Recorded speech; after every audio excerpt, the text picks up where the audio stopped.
Good afternoon. My name is Benjamin Dobbs, and I am the head of LEEA Technical Services. My team and I are responsible for member technical support and LEEA's interpretation of standards and legislation worldwide. One of the major pieces of legislation that we are involved with is, of course, the EU Machinery Directive. And I am here to inform you of some impending changes to this significant and important piece of legislation.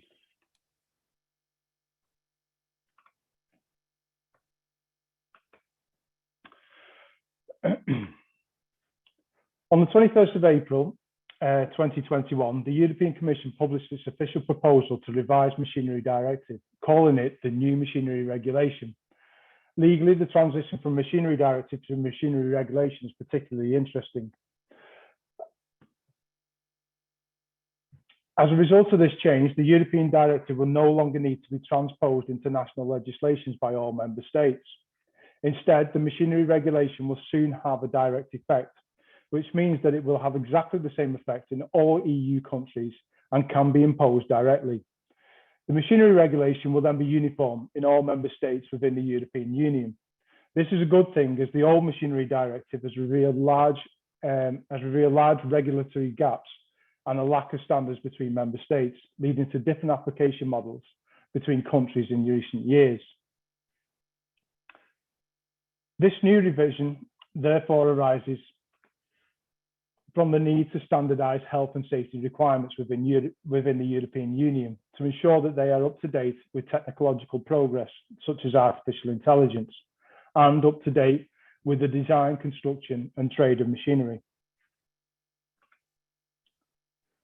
It is the technological aspect that attracts more attention, as the old directive does not sufficiently cover the new risks arising from emerging technologies, such as those relating to human-robot interaction, given the increasing use of collaborative technologies in the industry. To this must be added the complexities of managing increasingly connected machines and software updates after the product has been placed on the market. Furthermore, the old directive has revealed many safety gaps over time, such as the possibility that the machinery may be modified or have additional functions implemented after being placed on the market, all of which have become increasingly common over the last 15 years, also thanks to new technological developments.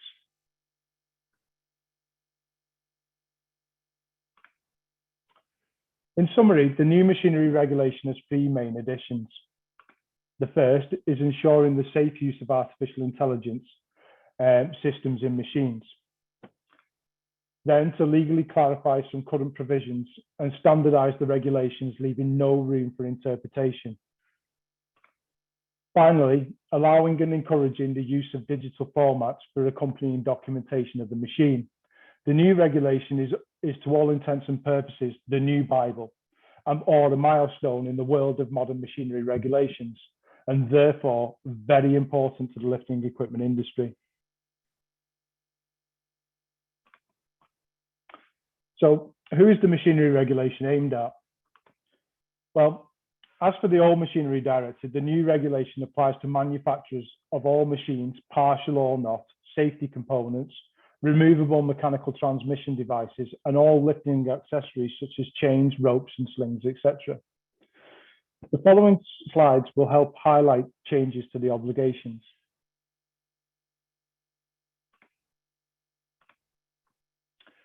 Risk assessment remains mandatory for all machines and accessories for lifting. Before placing the machine on the market, each designer is obliged to carry out a risk assessment to define the safety requirements of the same. This involves a series of procedures to define a machine or accessory as safe and therefore marketable. More specifically, risk assessment is the term used to describe the method that identifies hazards and risk factors that have potential to cause harm. Risk assessments continue to indicate how to avoid hazards or limit risks where they cannot be avoided. However, for high-risk machinery, the risk assessment must now be carried out by notified bodies, specifically created by the member states with a view to transparency and absence of conflicts of interest. The new regulation contains explanations on what characteristics notified bodies must have and what competencies and documentations they need to carry out the risk assessment procedures for machinery. Machinery already on the market that today, in light of the new regulation, does not comply with an adequate risk assessment, must be subjected to revision and, if necessary, redesigned, so as to align itself as much as possible with the European standards. Formally, the legislation allowed for self-certification route for such machinery if working to a harmonised standard covering the risk assessment and risk reduction methods.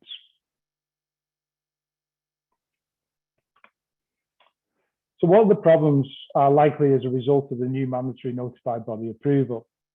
Well, the need is not clear, as there is no data showing more accidents with high-risk self-certified versus third-party machines, and the quality level of the machine has nothing to do with the conformity assessment. There will be no added value for manufacturers to conform to the standard, resulting in increased divergences between products.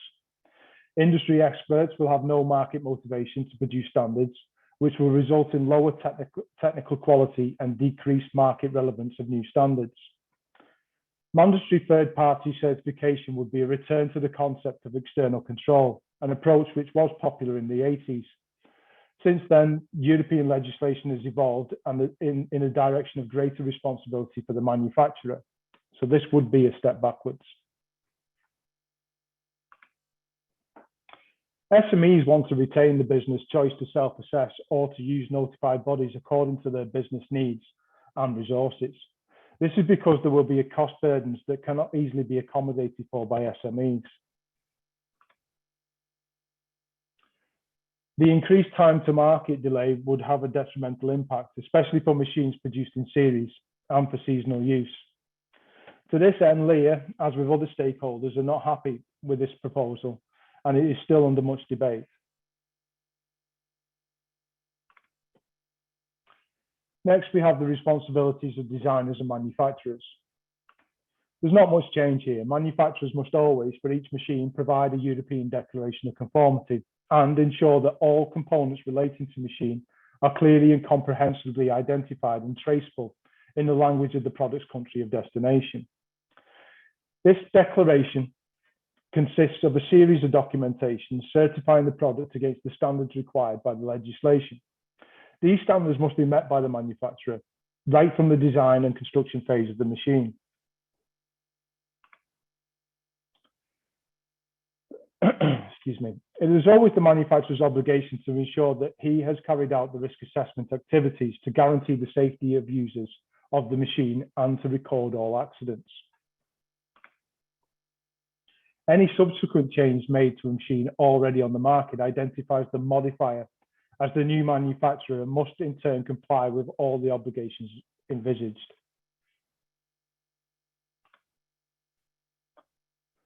Other economic operators will be the importers and distributors, and their responsibilities are as follows. Importers are considered to be those who purchase the machine and place it on a specific market different from the one from which the machine originates. The importer is obliged to check that all health and safety requirements of the machinery regulation have been met and that the machine is accompanied by documentation, a sort of identity card with all the details of the machine, the instruction manual, and the aforementioned declaration of conformity. All this documentation must be kept for the minimum of 10 years.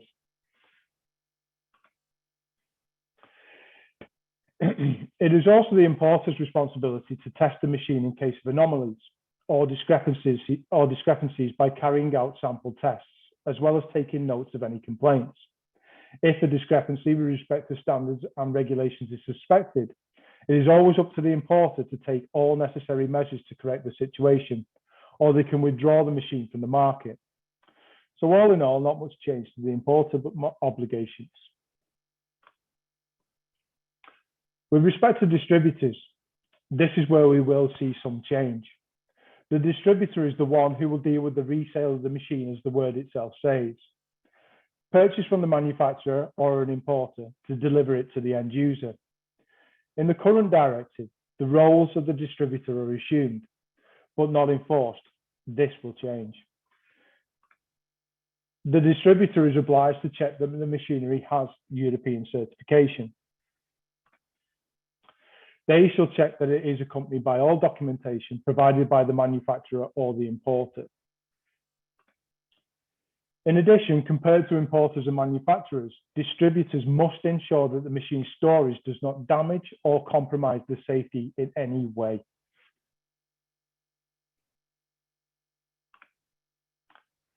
So that's the basics, but I'd like to go into a little more detail with respect to the finer details of the legislation. However, a detailed explanation of the specific requirements, I think, could be rather dry listening, and there is much to cover beyond the time given for this presentation. So I'll summarize some of what I think to be the key points in relation to the lifting equipment industry and skip those bits that are more relevant to other industries. Hopefully by the end, I will not have lost too many people and we'll go into a Q&A session.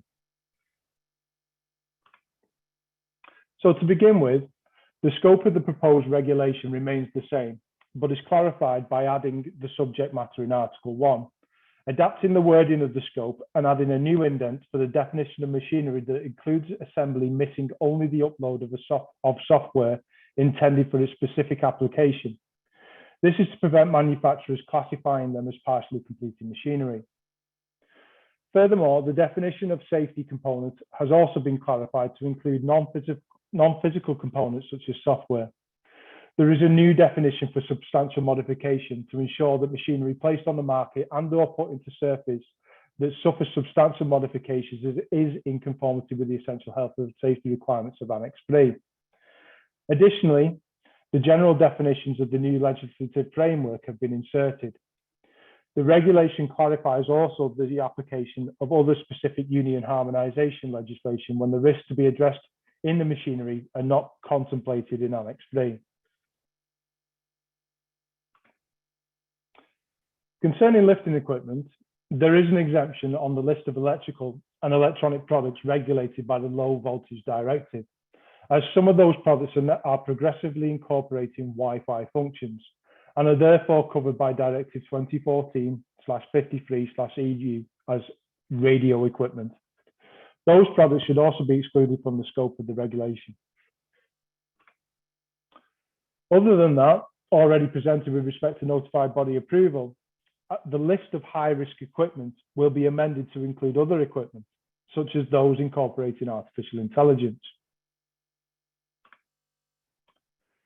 There is more clarity to the obligations of manufacturers, distributors, importers, as previously stated. Furthermore, when a machinery is substantially modified according to the definition, the one that modifies the machinery becomes the manufacturer and must comply with the relevant obligations. This is something that LEEA has long been pushing for clarity on, so it is satisfying to see that things have at last progressed. Also, as the complexity of the machinery supply chain is increasing, there is a general obligation of cooperation of third parties involved in the machinery supply chain other than the economic operators. The presumption of conformity of machinery when manufacturers apply the relevant harmonised standards remains. However, in order to ensure presumption of conformity when there are not harmonised standards, the Commission will be empowered to adopt technical specifications. This will be a fallback option to be used in the cases the standardisation bodies are not able to provide standards. The proposal keeps the manufacturer internal check option for machinery that is not classified as high risk. However, for high risk machinery, only third-party certification will be accepted, even when manufacturers apply the relevant harmonised standards. The impact of this I highlighted earlier. The biggest headache for those involved in standardisation, at least at the moment, is the addition of the new essential health and safety requirements and the revision of the existing ones. Currently, we are analysing all the harmonised standards with a view to deciding if they need to be amended as a result of the changes. Based on the study that I have done with respect to the standards within my control, I can say that there will be much revision on the horizon, particularly in relation to the following essential health and safety requirements.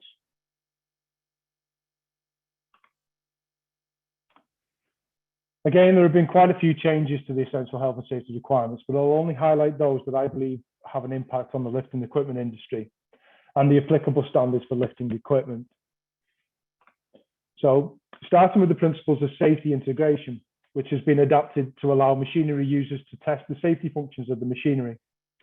Machinery products shall be designed and constructed in such a way that it is possible for the user to test the safety functions, and the machinery products shall be supplied with the special equipment and accessories, and where appropriate, with the description of the functional test procedures essential to enable it to be tested, adjusted, maintained, and used safely. The machinery products shall be designed and constructed so that the connection to it of another device via any feature of the connected device itself or via any remote device that communicates with the machinery product does not lead to a hazardous situation. In addition to the current requirements, control systems shall be designed in such a way that the safety functions cannot be changed beyond the limits defined by the manufacturer of the machinery product risk assessment. Also, control systems of machinery products with fully or partially evolving behavior or logic that is designed to operate with varying levels of autonomy shall be designed and constructed in such a way that they shall not cause the machinery product to perform actions beyond its defined task and movement space, and that it shall be possible at all times to correct the machinery product in order to maintain its inherent safety. Also, control system requirements have been adapted, allowing when possible on slow speed lifts control devices other than hold to run to allow innovation. Maintenance requirements have been updated to include consideration of the case of machinery into which persons shall enter for operation, adjustment, maintenance, or cleaning. The machinery access shall be dimensioned and adapted for the use of rescue equipment in such a way that timely rescue of the persons is guaranteed. Changes to the instructions is a big one that LEEA has been pushing for some time, and I am pleased to announce that allowance has finally been made that manufacturers provide digital instructions and the declaration of conformity. Nevertheless, a paper format is mandatory upon request. The instructions have also been amended to require more information on vibrations to prevent occupational injury. With respect to overhead power lines, there have been many deaths associated with cranes colliding with them, particularly with urban loader cranes. So it's great to see that this has now become an essential health and safety requirement, and I am sure will go a long way to save lives in the future.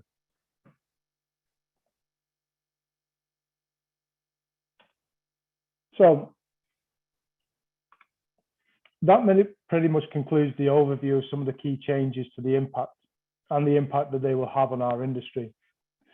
There are many other changes, and their implications will only be fully understood when we review the harmonised standards in more detail. LEEA Technical Services will be monitoring the situation and contributing its expertise. LEEA will also ensure that its members are in a position to adapt to change well ahead of the competition. The proposed regulation will become applicable 30 months after its entry into force to allow manufacturers, notified bodies, and member states time to adapt to the new requirements.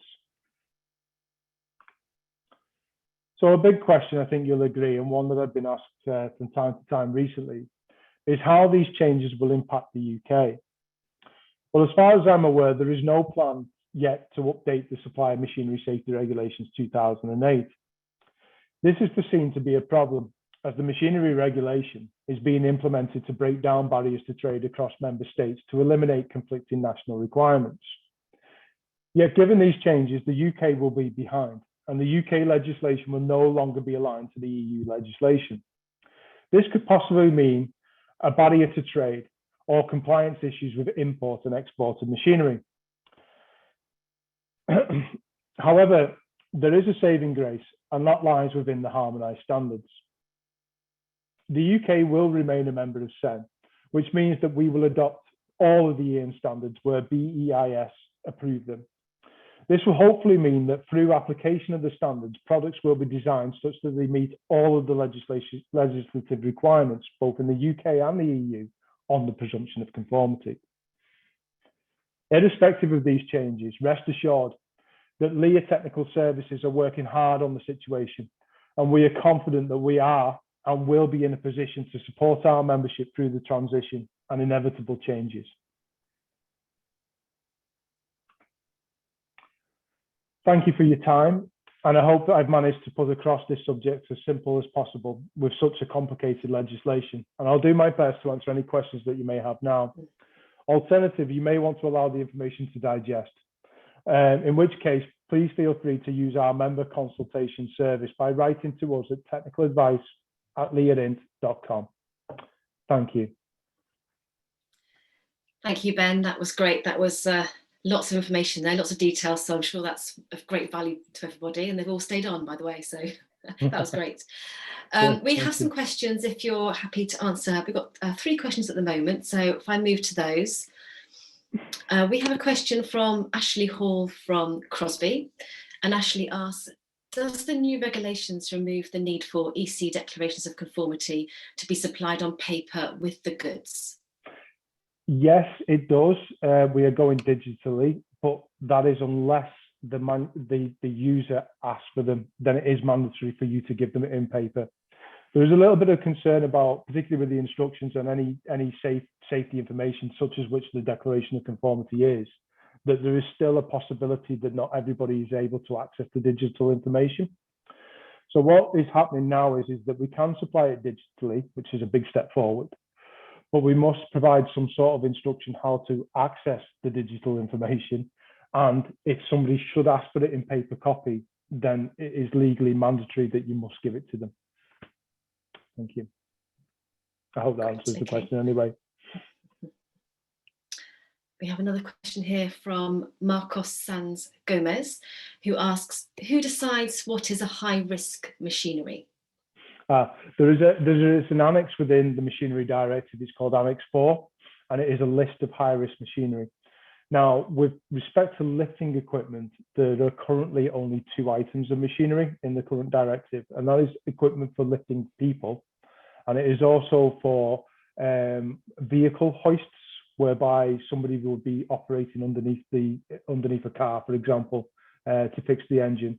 Those items are classed as high risk, and they either currently have third-party notified body approval, or there is a route to go down the harmonised standards route. So, for example, with mutes, we have a standard which is EM 280, but under the new machinery regulation, you won't be able to go down the harmonised standard route. You will have to get third-party notified body approval for that particular piece of equipment. So this is where we are going to see some problems where there might be divergence within the standards, as I sort of said. But again, it is under debate, this, and hopefully we can get a bit more clarity on it as we move forward. Great, thanks, Ben.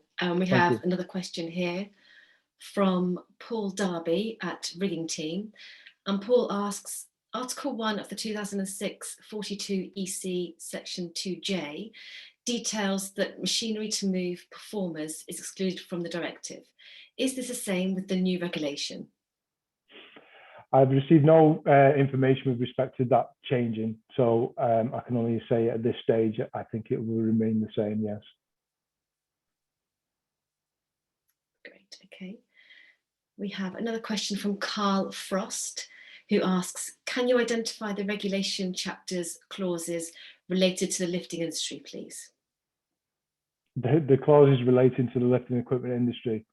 Well, there are many. The essential health and safety requirements, it's the Machinery Directive in its entirety. I'm not sure I understand the specific question. You do have separate sections with respect to specific marking requirements. They would be in section 4.1.2, I think it is off the top of my head. But really, the general sections always apply to lifting equipment. Lifting equipment is classified as machinery, so we need to go through all in detail. But there are many essential health and safety requirements, so it's something that, you know, I'd have to refer back to rather than to remember them all off the top of my head. So apologies for that. But if you put it through to technicaladvice@leeaint.com, I will give you the full list of essential health and safety requirements that apply to machinery. We also have a guidance document that is on instructions for use that does cover many of those, a general guidance document. Thank you, Ben. Are there any more questions from anybody? We've got a couple of minutes left. I don't have any more questions so far. But if anyone wants to ask any in the last dying moments, then please do so now.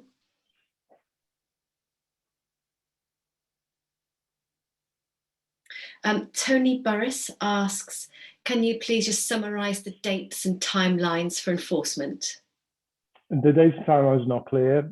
We believe that it will come through in sometime in 2023. But then once it does come in, there will be 30 months until full implementation is required as statutory. There is that lead-in period. Thank you. One more here, Ben, from Robert Main, who asks, how will the UKCA and UKNI conformity fit in with the directive? Okay, they don't. Those are UK-specific legislation.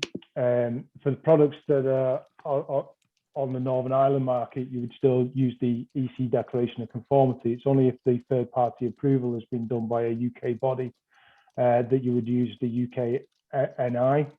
And in that case, that product wouldn't be allowed to be placed on the EU market anyway. For equipment that is coming into the UK, it must have the UKCA mark. And that is a completely separate issue that is in accordance with the supplier machinery safety regulations. So the machinery regulation will not affect those requirements at all. It is more for the equipment that is being placed on the EU market.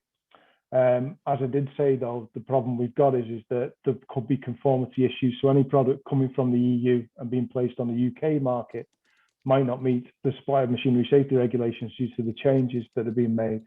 But likewise, that may be the case from equipment manufactured in the UK being placed on the EU market.